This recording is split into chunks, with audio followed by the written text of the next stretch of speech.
Welcome back to the Explainer. Okay, so today we're jumping right into a super critical turning point in one of the greatest epics of all time. We're looking at the exact moment a massively powerful dynasty just fractures. It splits off into three totally different directions. We're going to dive right in and see how a crazy amount of wealth, a sudden retreat into the wilderness, and a quiet little wedding set the stage for the whole saga. It's a pretty wild question to think about, right? What actually happens after you win it all? Like, imagine striving for years, achieving total victory, and bringing home unimaginable wealth. What on earth is your next move? Well, for the three royal brothers we're focusing on, Pandu, Dhritarashtra, and Vidura, their answers to this question literally couldn't be more different. We're going to explore how their choices, right after this massive triumph, completely reshaped their family and the entire kingdom. Section 1. The Spoils of Victory. Distributing the kingdom's wealth. Let's get into it. So right after our hero, Pandu, pulls off this massive military victory, you'd think he'd want to hoard all that treasure, right? Well, actually, it's the exact opposite. He gives it all away. It's a brilliant look at the bureaucratic side of royal duties. At the direct command of his brother, Dhritarashtra, Pandu systematically hands over his spoils to the family elders, like Bhishma and grandmother Satyavati, plus the mothers, his brother Vidura, and key allies like the Kosala princes. It's just a masterclass in politics, locking in those rock-solid alliances. But setting aside the politics for a second, the text gives us this incredibly human moment. It says Ambalika embraced her son of incomparable prowess, becoming as glad as the Queen of Heaven upon embracing Jayanta. I love this comparison. It brings this really relatable family dynamic into this ancient text. It's a great reminder that beneath all that heavy armor and these epic conquests, these are just mothers and sons. That pure joy of a mom seeing her victorious kid come home safe, it's universal, and it totally grounds this giant epic in real humanity. Moving to Section 2. Path 1. The King Who Walked Away. Conquering Sloth and Lethargy. Now, here's where the story takes a super unexpected turn. Pandu, this great conqueror who just made his whole kingdom wildly rich, decides to just walk away. He leaves his royal life completely behind.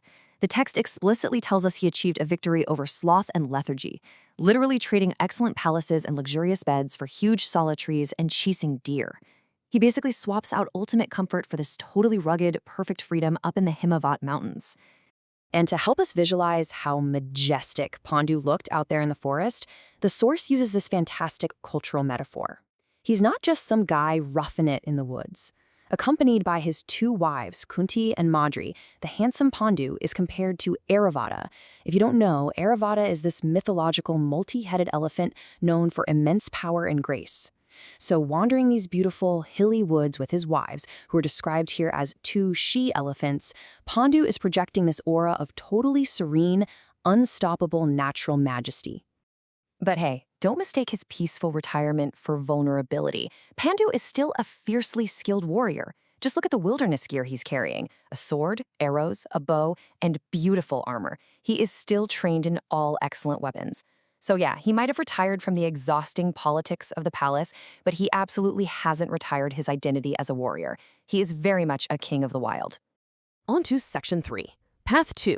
The Steward of the Realm, where Dhritarashtra assumes the throne. So while Pandu is off embracing the wilderness, his brother Dhritarashtra takes a sharply different path. He steps up to take on the heavy, heavy mantle of leadership. And I want to let this number sink in for a second. 100. To assert his power, Dhritarashtra performs 5 great sacrifices, but the text specifically points out that these were equal in scale to 100 great horse sacrifices. Now, a horse sacrifice is pretty much the ultimate display of imperial wealth and power, so by equating his actions to 100 of those, the text is basically shouting about the staggering, almost unimaginable scale of Dhritarashtra's new authority. The really crucial takeaway here is how he practically uses this massive wealth to secure his realm. During these huge sacrifices, offerings to the brahmanas, the scholarly and priestly class, were handed out by the hundreds and thousands. Dhritarashtra is expertly pouring the spoils of victory back into the kingdom to solidify its spiritual and social foundations.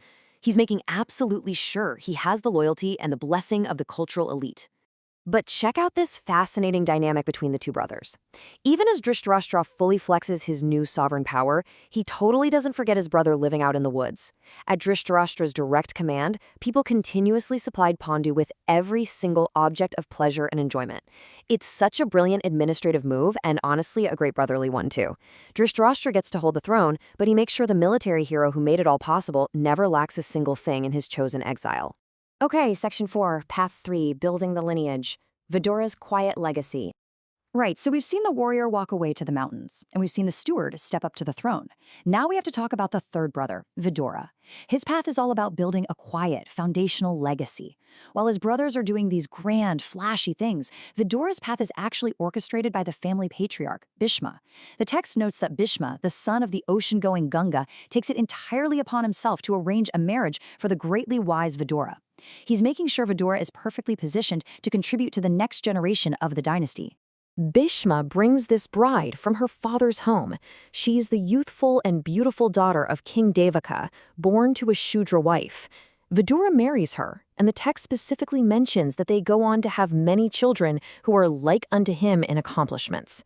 This perfectly secures Vidura's legacy. He might not be sitting on the main throne or out conquering foreign lands, but his role is just as essential. He is quietly seeding the kingdom with wise, deeply accomplished heirs. Which brings us to Section 5, the calm before the storm, setting the foundational stage. We really need to bring all three of these totally diverging paths together, because this specific, brief era of peace, it's exactly why the rest of the broader epic explodes the way it does. If you trace the timeline, it's wild how fast their roles solidify. It kicks off with Pandu's massive military victory, followed immediately by handing out the wealth. Then comes the big fracture. Pandu retires to the mountains, Dhritarashtra secures the realm with those massive sacrifices, and Vidura quietly begins his lineage of accomplished kits. In just a really short span of time, the leadership of this incredible kingdom has scattered to the woods, the throne room, and the nursery. Before we wrap up, I just want to pause on this hauntingly beautiful quote from the source text. It describes how the forest dwellers viewed Pandu during his retirement. Just picture it. They see this heroic prince, fully armed, yet completely at peace in the woods, and they regarded him as the very god wandering amongst them. Wow. It so perfectly captures Pandu's ultimate transformation. He isn't just a king to them anymore. He's literally ascended into a living myth. Which, of course, leaves us with one absolutely vital question to chew on. How long can a dynasty actually survive when its key leaders are walking down such entirely different paths? I mean, think about it.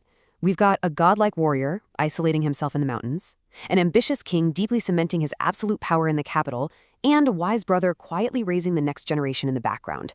It's a literal powder keg just waiting for a spark. You definitely want to keep this crazy, structured divergence in mind, because it is the exact engine that drives all the drama in the rest of this epic story. Thanks so much for joining me for this explainer, and definitely keep that curiosity sharp.